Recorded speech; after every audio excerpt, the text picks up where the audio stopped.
A continuación va a estar con nosotros el profesor jefe del Departamento de Biología Molecular e Inmunología de la Fundación Instituto de Inmunología de Colombia, don Manuel Alfonso Patarroyo.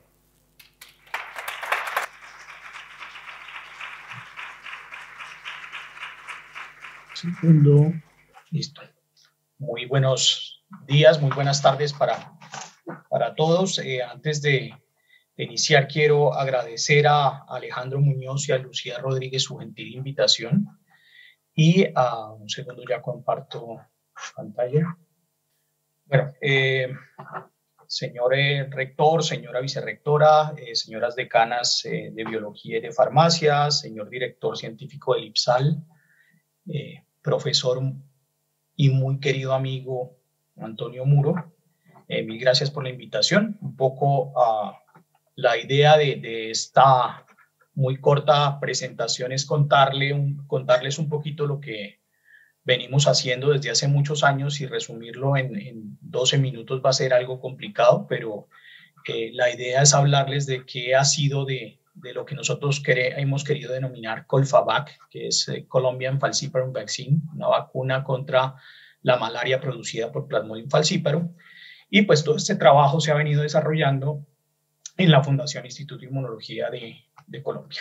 Entonces, dado que hemos hablado de coronavirus, pues quiero un poquito contarles algo de estadísticas básicas de malaria.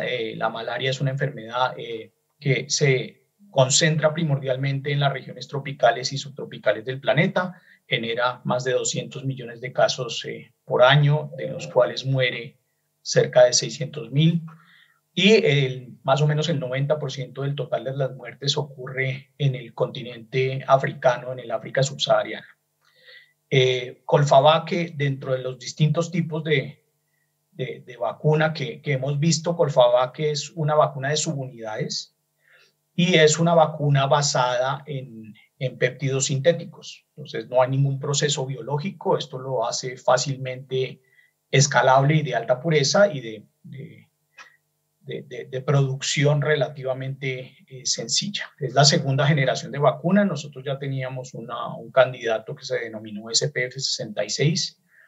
Era una vacuna que no era perfecta, una vacuna que protegía más o menos un 40% de los individuos vacunados mayores de un año, pero pues la verdad es que a la fecha ha sido lo que se mantiene protegiendo más alto de las más de 120 vacunas que se han probado contra la malaria. Esto no me pasa ya. Un poco para contarles lo complejo que viene siendo esto. Les voy a hablar algo del ciclo de vida.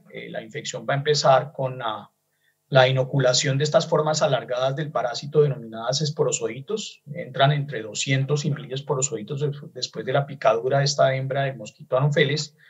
Rápidamente alcanzan el torrente sanguíneo y más o menos 15 minutos después invaden las células hepáticas. Allí proliferan de 5 a 15 días de acuerdo a la especie de parásito.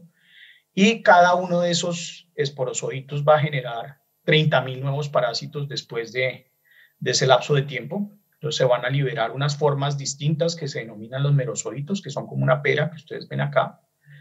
Y el tropismo celular va a haber cambiado totalmente. Estos merozoitos ya no van a invadir células hepáticas como lo hacían los esporozoitos, sino van a invadir glóbulos rojos. Allí inicia el ciclo intraeritrocítico. El parásito se replica durante 48 a 72 horas para generar entre 20 y 30 nuevos merozoitos, y así se va perpetuando el ciclo en el hospedero vertebrado. Un pequeño porcentaje de los merozoitos no diferencia nuevos merozoitos, sino que se va a ir a las formas sexuadas del parásito, que son las que toma una hembra de mosquito no infectado para perpetuar el ciclo en el hospedero invertebrado. Entonces, lo importante a considerar acá es que, si ustedes se dan cuenta, pues esto es un parásito, él permanece intracelular casi la totalidad del ciclo. Tenemos esencialmente 15 minutos antes que los esporozoitos entren a una célula hepática, y tenemos 30 segundos cada 48 a 72 horas, que es lo que tarda un merozoito en entrar a un glóbulo rojo. Entonces, es por eso que las los principales dianas o las principales blancos para desarrollar vacunas contra la malaria se han concentrado en aquellas proteínas que componen los esporozoitos y aquellas proteínas que componen los merozoitos. Para ponerles un ejemplo de lo complejo que esto puede ser, este es un estudio publicado hace muchísimos años y no quiero demeritar el trabajo titánico que están haciendo las personas que trabajan en el coronavirus, pero es un poco para mirar el nivel de complejidad de estos parásitos. Se ha caracterizado que más o menos el parásito de la malaria utiliza 58 proteínas distintas para invadir un glóbulo rojo cuando está en su fase sanguínea, y que utiliza un número similar del esporozoito para invadir una célula hepática. Entonces, pues comparativamente el parásito de la malaria tiene alrededor de 5.300 genes que codifican en el estadio sanguíneo 1.289 proteínas, y pues ya vimos que se utiliza más o menos 60 para invadir en estadio sanguíneo y 60 para invadir en el estadio preeritrocítico. Pues tenemos más o menos 120 proteínas distintas que utiliza para invadir. Comparativamente, pues el SARS-CoV-2 tiene 11 genes que codifican 12 proteínas y utiliza una, que es la spike, para invadir, lo cual pues nos da una idea de que el parásito es más o menos 100 veces más complejo que un coronavirus. Entonces, ¿cuáles han sido las distintas estrategias para desarrollar vacunas independiente de la plataforma? Ya saben que hay vacunas de microorganismo completo, como las vivas atenuadas o las inactivadas, que hay vacunas de subunidades, dentro de las cuales están las vacunas de entrega recombinante, o las vacunas de vectores virales, o las vacunas químicamente sintetizadas como la nuestra, o las vacunas de ARN. Pero esencialmente hay dos grandes estrategias para desarrollar vacunas, que son el enfoque inmunológico y el enfoque funcional. Entonces, la gran mayoría de las vacunas se ha producido con el enfoque inmunológico. Entonces, ¿de qué idea se parte? Se parte que si quisiéramos desarrollar una vacuna contra la malaria con el enfoque inmunológico, pues nos iríamos, por ejemplo, a un país altamente endémico, no sé, Gambia, Tanzania. Tomamos muestras de sangre de individuos a los que les han dado 20 o 30 malarias y asumimos que reconozcan los anticuerpos de esos individuos del parásito, o la respuesta inmune celular de esos individuos del parásito, o sea, los epítopes B y los epítopes T son buenos candidatos a vacuna. Nosotros partimos hace muchísimos años de la idea de que si los mejores candidatos fueran estos que reconocen muy bien el sistema inmune, pues a ese individuo no le habían dado 20 malarias, a ese individuo probablemente le había dado una malaria y no le habría vuelto a repetir. Entonces, nos cambiamos a lo que hemos denominado un enfoque funcional. Dejemos la inmunología un poquito de lado y concentrémonos en que, dado que esto es un parásito que tiene que entrar a esta célula diana, ¿qué tenemos que hacer para detectar qué necesita el parásito para entrar? Y lo primero que tiene que hacer un parásito para entrar a esta célula es unirse. Entonces nos interesan primero las proteínas que están en la superficie del parásito o las que están en los organelos apicales, que son las que él secreta en el momento de entrar. Y de esas proteínas nos interesan las porciones de la proteína que medien la unión a la célula diana.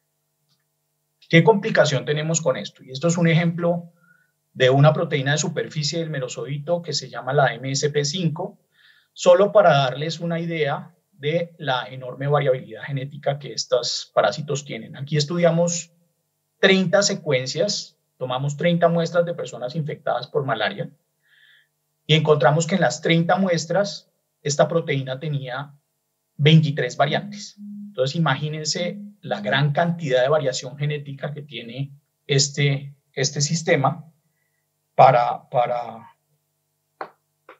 evadir la respuesta inmune. Y la complicación que tiene el parásito de la malaria, como la tienen muchísimos otros patógenos, es que la respuesta inmune no es cross-protectiva. Entonces, si ustedes se infectan con la primera variante, los anticuerpos que se generan contra esta primera variante no les protegen contra la segunda, ni contra la tercera, ni contra la cuarta, y por eso es que a una persona le dan, si no la mata, le dan 20 y 30 episodios de malaria. Entonces, aquí para ponerles un ejemplo de cómo es la parte funcional versus la respuesta inmune natural, tenemos un paralelo en donde nosotros lo que hicimos fue evaluar la respuesta de reconocimiento de anticuerpos esto es el ejemplo de una proteína, pero tenemos ejemplo de otras 100. ¿Sí? Sintetizamos la proteína en péptidos cortos de 20 aminoácidos, del 1 al 20, del 21 al 40, del 41 al 60, así sucesivamente. Y lo que tienen en este panel derecho es los ensayos de unión a la célula diana. Esto quiere decir que esta proteína no utiliza toda la proteína para adherirse al glóbulo rojo, utiliza esencialmente estos 3 péptidos, todo lo que cruce esta línea de acá. Y a la izquierda tenemos la respuesta de anticuerpos. A medida que cada cuadradito es un poco más oscuro, tenemos un título más alto de anticuerpos que reconocen esos péptidos. Entonces se van a dar cuenta que aquí hay un muy buen reconocimiento de este péptido que no tiene ninguna relevancia funcional. Y también pueden ver 2 cosas. Tenemos algo que está en fondo verde, que son los péptidos que son conservados en secuencia. Si se secuencian todas las variantes genéticas del parásito, este péptido es totalmente conservado. Mientras que los otros 2 que están en fondo amarillo son péptidos variables. Entonces, lo primero que podemos ver de esta gráfica, que es un ejemplo, pero pues así ocurre con prácticamente todas, es que las regiones variables del parásito son altamente reconocidas por el sistema inmune, pero hay pocas que son funcionalmente importantes, o sea, no están mediando la unión del parásito a la célula diana, y que las regiones conservadas son funcionalmente importantes, pero no son vistas por el sistema inmune. Entonces, ante esto, ustedes tienen esencialmente 2 posibles estrategias. O mezclamos las regiones variables, aprovechando que son bien vistas por el sistema inmune, o de algún modo tratamos de modificar las regiones conservadas, que ya sabemos que el sistema inmune no ve bien, para hacerlas más inmunogénicas. Nosotros nos hemos regido por la segunda estrategia. Entonces, ¿qué es lo que estamos haciendo?